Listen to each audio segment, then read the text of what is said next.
Robin Hood Radio presents Stage Right or Not with Michele Willens. Michele is a longtime journalist and herself is a published playwright of several theatrical works. She's a frequent contributor to the Huffington Post, Daily Beast, and the Atlantic websites. Well, we have talked before about the power or not of critics these days. Some shows, even with initially poor reviews, Wicked, for example, go on to success anyway.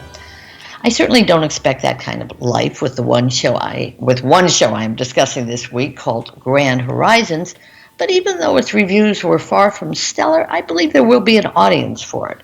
Maybe because it has well-known names, but also because it appeals to a demographic, let's call them late Middle Ages, that has been largely ignored, at least in film and television and on many stages as well. This, even though they usually buy most of the seats for Broadway shows. Well, let's start with those well-known names. Now, there's no shortage of great actors in New York, but certain ones make you feel privileged just to be in their presence. I certainly felt that last month, seeing Judith Ivey at Lincoln Center. And that's how many feel watching Jane Alexander on stage, where she has surely been many times. She does have 7 Tony nominations, but not so much recently. In fact, for some 20 years, I believe. She went on to film. Seems every time she did one, she got nominated for an Oscar. And TV, same goes with Emmys. Her Eleanor Franklin will never be forgotten. Anyway, all this is a way of saying that while Grand Horizons, which is just opened at the Helen Hayes Theater, may not be a masterpiece, it is noteworthy for several reasons. Most importantly, to watch Alexander nail every moment of humor and pathos. The play is written by the highly prolific Bess Wall. I am a fan. I enjoyed Small Mouth Sounds, which was about a silent retreat, and her play of last year called Make Believe, which had the nerve to feature only very young children in the first act. Well, as I watched the first 10 minutes of this play, I was retitling it No Mouth Sounds or Old Mouth Sounds. But after a very long, silent opening bit, Alexander hits us, not to mention her husband, with the request for a divorce. I would have slogged it out, he says.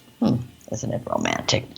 The piece takes place in one of those assisted living facilities called Grand Horizons, where we watch the potential dissolution of a 50-year marriage, and we watch the meltdown of the couple's grown children.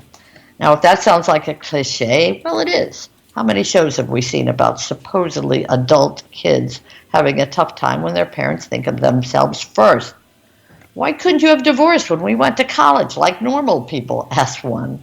Children don't want their parents to be happy. They only want them to be there, says Alexander's character. Well, also in the cliche category these days, there is a gay character here who is often hilarious, primarily because he's portrayed by the always reliable Michael Urie, but it's by now overly familiar personification, and the sex scene seems gratuitous. There are those, including many critics, who consider this play little more than an extended sitcom. Is it really that funny hearing an elderly woman discuss sexting? But I think Bess Wall, for a young woman, gets pretty deeply inside this couple and hits many lines worth recalling. What is a regular marriage? Asks one character. One that doesn't end, comes the reply. I have to think Grand Horizons will find a perhaps underserved audience. Statistics today tell us that women of that age are choosing to leave marriages more often than the men. And speaking of underserved audiences, I also caught the revival of A Soldier's Play, written by Charles Fuller in 1981. It was later turned into an excellent movie, renamed for obvious reasons, A Soldier's Story. Well, it wasn't called A Soldier's Movie, at least. Now, this roundabout production at the American Airlines Theater is very well done. It's traditional, almost old-fashioned in its procedural structure, but I found it compelling. Blair Underwood and David Alan Grier lead an excellent cast in this tale of a 1944 military barracks in Louisiana and an investigation of a murder of an African-American sergeant. Director Kenny Leon has staged it beautifully, and the style of frequent flashbacking works. For a period piece, this production manages to tap into some contemporary feelings. Our war is with the Nazis and the Japs, says one soldier. Well, but this group knows their ongoing wars with the white folks of the South. They usually take our stars and stripes off before they lynch us, says one soldier. It ends on a hopeful, if rebellious, promise. Now, someone could actually do an interesting thesis of black theater from a soldier's play to a slave play, which just closed. The tactics and language could hardly be more different, but of course many of the issues remain the same. What I appreciated about both is that they are bringing in diverse audience members. We're going to see Tina tomorrow, one woman told me, very excited. She was speaking of the musical about Tina Turner, and it reminded me that Broadway these days is definitely telling, shall we say, other people's stories.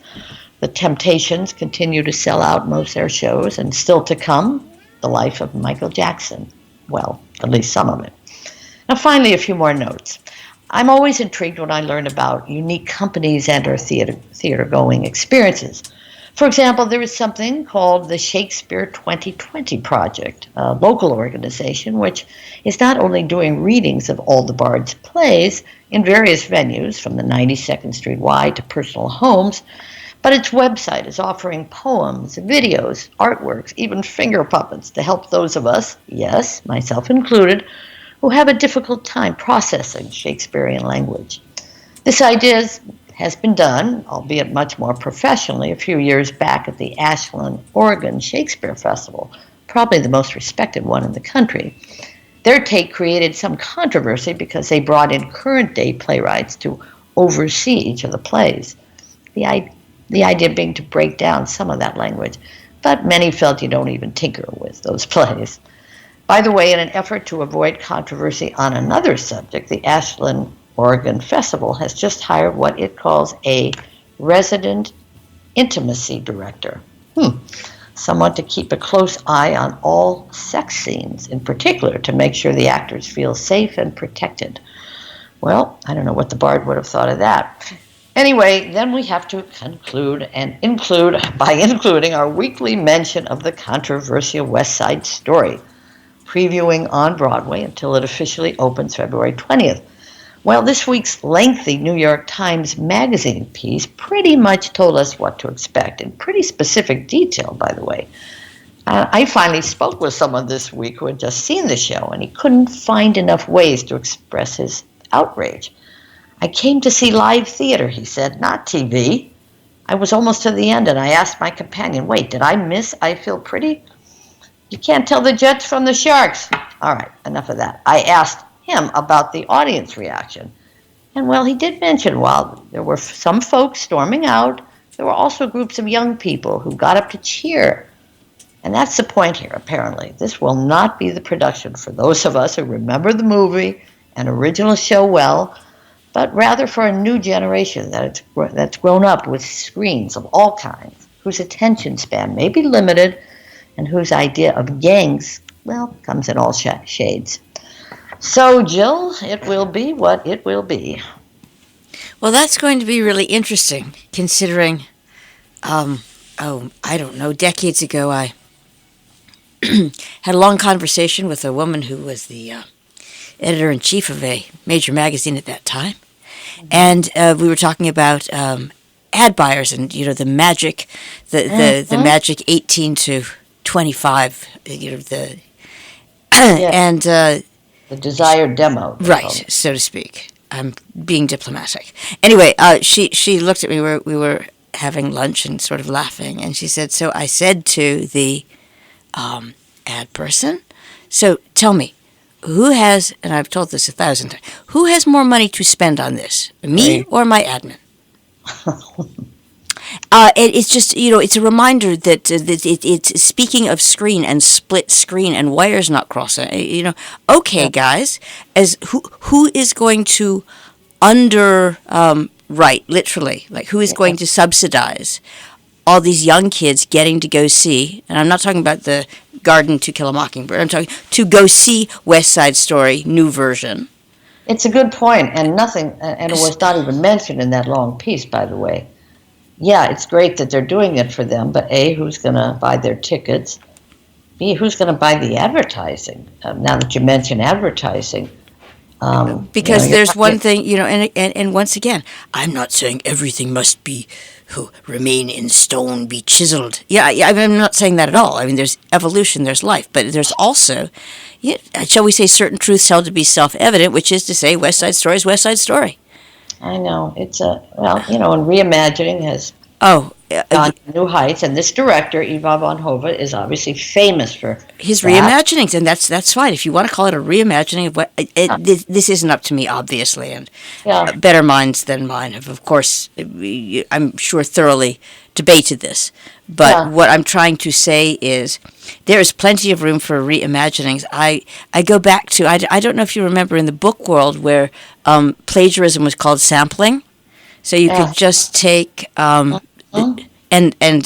was a whole scandal, which was later, it disappeared from view. But at the time, there was a full-throated defense of why it's okay to just snag other people's works and put it in a book because you feel like it. Okay. It's interesting with this one, too. I'm thinking again of that very long piece yesterday in the New York Times, which was strictly a creative piece. They strictly were talking to the choreographer and the director. It was not about the kind of things we're talking about. Who's going to see this? Who's going to pay for the advertising? Why they're holding it so long before it opens? Is it because they're not going to, because they're selling tickets now to unsuspecting people, And when people know what it's about and know how it's done, they're going to be less likely, at least people our age, are going to be less likely to want to support that. So there's a lot of stuff going on here behind the scenes that must be fascinating financially, just fascinating. But they're not paying for big stars because they've cast people who've never been on a Broadway stage, very young. I don't know. Listen, they didn't even mention, again in that article, which I've mentioned many times, that Steven Spielberg is doing a remake as we speak of West Side Story with Tony Kushner, reimagining that script a bit. God, it would have been fascinating, to hear what they would think of this and these two competing West Side Stories happening at the same time. Yes, does it dilute or not? We will see. I don't know. Does it double our fun? We shall see. Stage Right or Not with Michele Willens, produced in the studios of Robin Hood Radio, robinhoodradio.com.